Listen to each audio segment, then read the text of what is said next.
All right, Todd and Mark, how are you guys doing today? Wonderful. Excellent. Uh, yeah, Always excellent. you guys ready for the Croods to release? Very Oh, excited. cannot wait. Uh, So I wanted to start. My first question is, and this goes both ways. As far as characters go, were there any that you had considered adding that you ended up not being able to do so, or any that you didn't want to really put in or didn't plan to put in that you added towards the end? um, Good question. do you want to go first? You go. I guess I have some thoughts. We have, Croods, the show as a franchise was built off the original feature film, and then had the subsequent prequel series, and then the sequel film, which introduced the new characters of the new family of the Bettermans. But as a franchise, it's always ruminating at DreamWorks in terms of like what else we're going to do with the franchise as a whole. So you have to be a little bit careful about what you add, or because you have to make sure it jives with the future. So we spent more of our time looking for new fun stories within the world of the characters that we already had, but also adding more fun locations and like kind of like hybrid creatures and things like that. That's where we really got to rather than adding new specific speaking role characters. I think that's probably the best way to say it.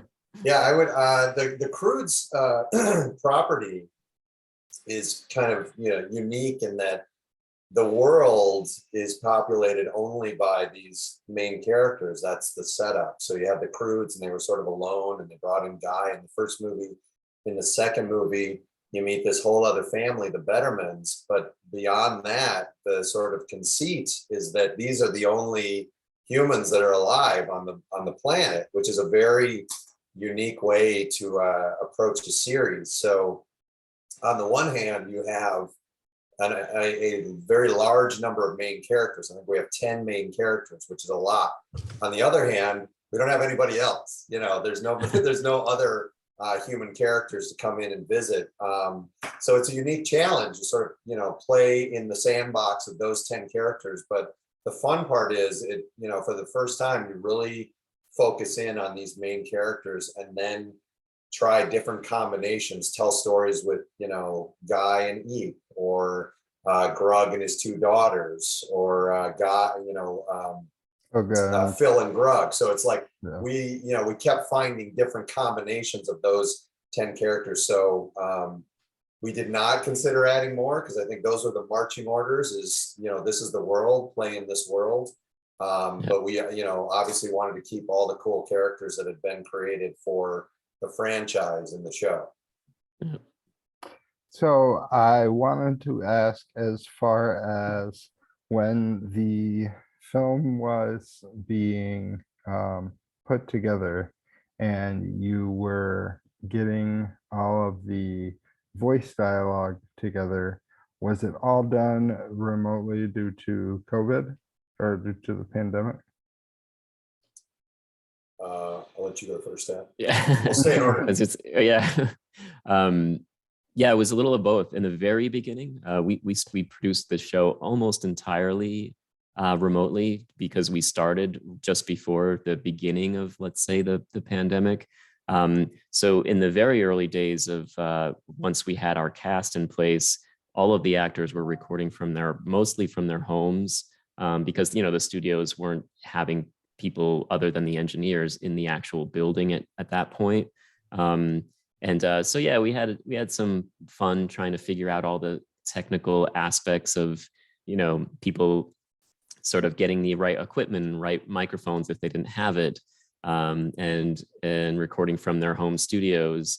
And then throughout the course of the last couple of years, we've been able to, with certain protocols in place, get some of the actors to actually come to the studios, but we still all kind of do it remotely.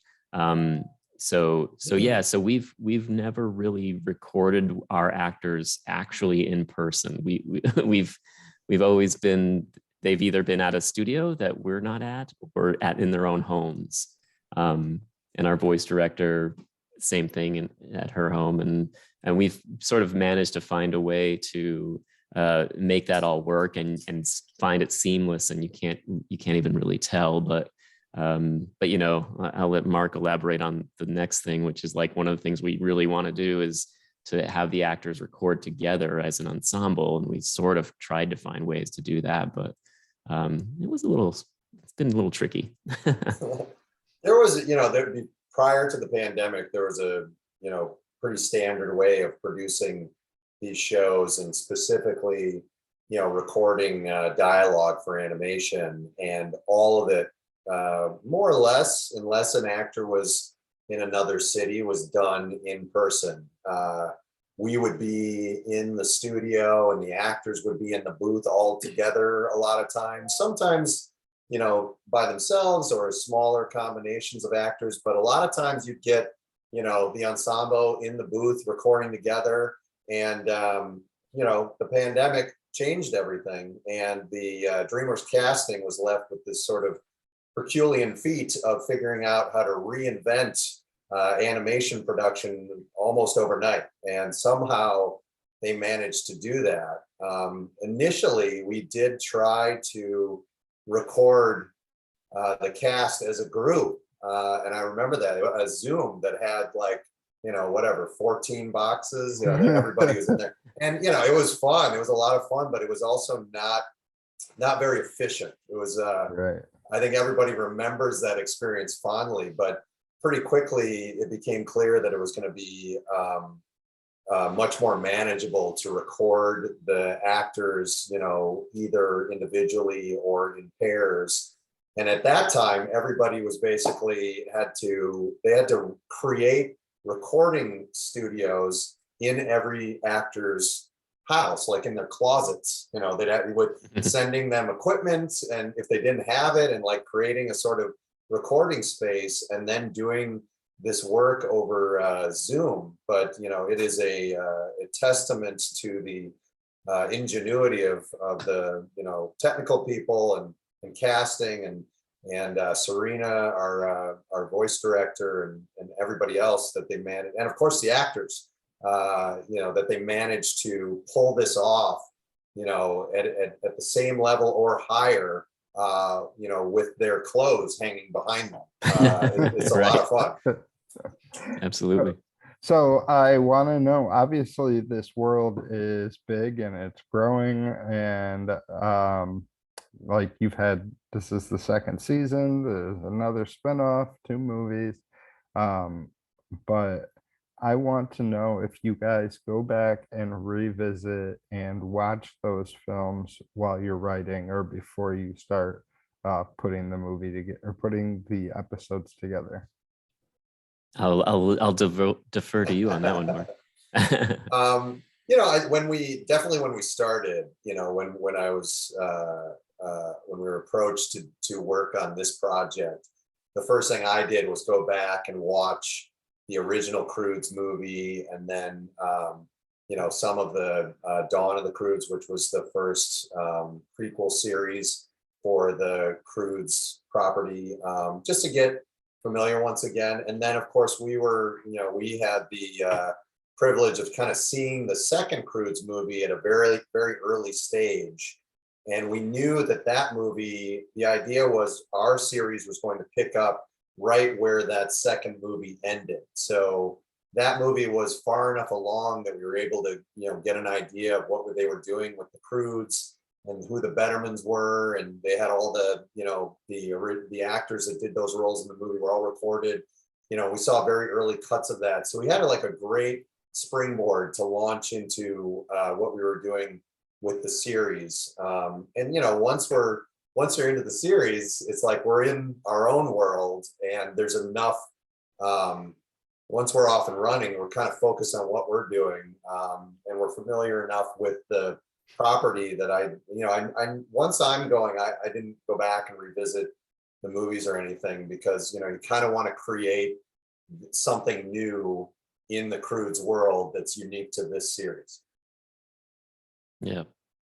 Yeah, and we also had the benefit of like having seen all of the prequel series, The Dawn of the Croods, and it was kind of nice because that, since that was sort of a prequel, it didn't really have a bearing on what we were doing moving forward in the future. And like Mark said, we did have the benefit of starting development on this show while they were still creating the second film. So we were able to like see early cuts and get all the information we could in terms of like who these new characters are and what the new world is going to be like in this family tree and all that. So it helped us out in the beginning to sort of shape the world. I'll just add that, the work that had been done before we came on to Croods, the bar was very hot. So, we wanted to try and get as close to that as we could. I hope we got there. So when it comes to the actual, like for an example, like Marvel movies control what certain things are in Marvel shows. Is that what happens as far as the Croods, based on what the overall arc might be for the future, things that you can't use, or things that they tell you like this is a good script, but we're not going to use this? Anything that you had hoped would make it? Or is that something that, and you have an NDA to not speak about? I think I can talk around that. Yeah. Let's see. We knew what our parameters were. There were parameters. You don't want to wander into an area that might be reserved for, future use. So we knew where we could live in this series, and so we have stayed in that sandbox for our series. How's that for cryptic? Right. Yeah, you Yeah. snaked your way through there. There we go. There you go. So then, as far as the Croods show, has there been announced if there will be a third season? Is that something that is something you can't talk about yet? I think that's something, yeah, we can't talk about yet. Okay, now Not to be that guy, but yeah. It's okay. I mean, I think the idea is always like you hope that in success more will come, and Right. so that is always the hope and the goal, that we will continue on with these stories. More cryptic answers. Well, I really like, Mark, how you had mentioned these characters, you only have 10 characters. You have these same characters to play around with and work through a certain number of storylines with just those people. So I'm curious if there is a specific like bonding story, or specific like uh, any like specific arc between two characters that you guys really felt connected to or really proud of. I mean, I I'll think let you go first, Todd. I was going to say that in this grouping, that is one thing that we've gotten to do with the show, which is we have so many principal characters, 10 main characters, and we need to, we like to explore all of their stories. But it is kind of fun. One of the things that we found is getting a chance to sort of group some of the characters off and pair them off into their own little stories, where that maybe it wasn't like a pairing that you would have thought would make sense, but one that does make sense and seems completely normal is one of my favorites in this new season, is the daddy-daughter day one, where we get to spend a whole day with Grug and Eep. And then, of course, Sandy, now that she's old enough to go on daddy-daughter day, spoiler alert, you'll see when the show comes out. But yeah, I was, as a father myself, and one of my kids is a daughter, so that episode had a particular like storyline that I really enjoyed, and then Mark and the writing staff have really found ways to sort of take all of these characters and either focus on their stories and a little bit more about their lives, or how they work together with one another in different sort of pairings or offshoots of the whole group. Yeah, I'll add to that. I'm really excited about these episodes that are coming out because it is a nice wide variety of stories. Another one I'd touch on that I think we all really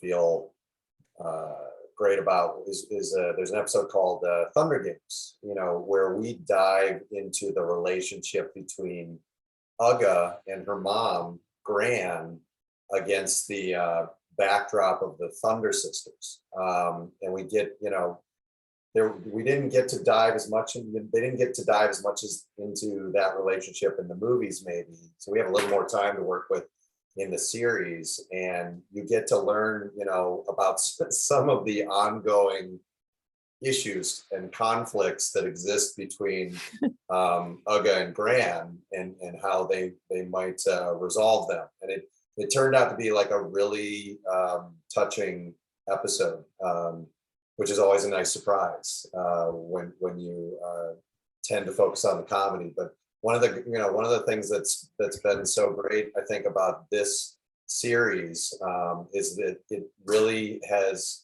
unfolded in a way that the episodes, there's a lot of heart and a lot of emotion in the show, that it was even a bit of a surprise to me. You never know what you're going to find as you're sort of coming up with these stories, and really proud of the sort of emotional moments we found in the show. There's also another episode called Shock and Awe, where we get to spend a little more time focused on the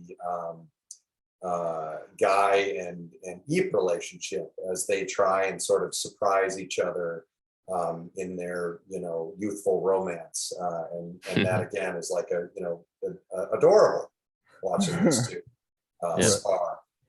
Nice. So I appreciate your guys' answers so much, especially Mark. You wouldn't ever shut up at all, which works out great for me. So that's true. This is just like my wife says. Thank you guys so much. I'm gonna go ahead and let you guys go. It's my time. Make sure you guys stay safe, and hopefully we talk again in the future. Excellent. Thank you. Thank Joseph. you so much. All right, It's great thank to you. meet you.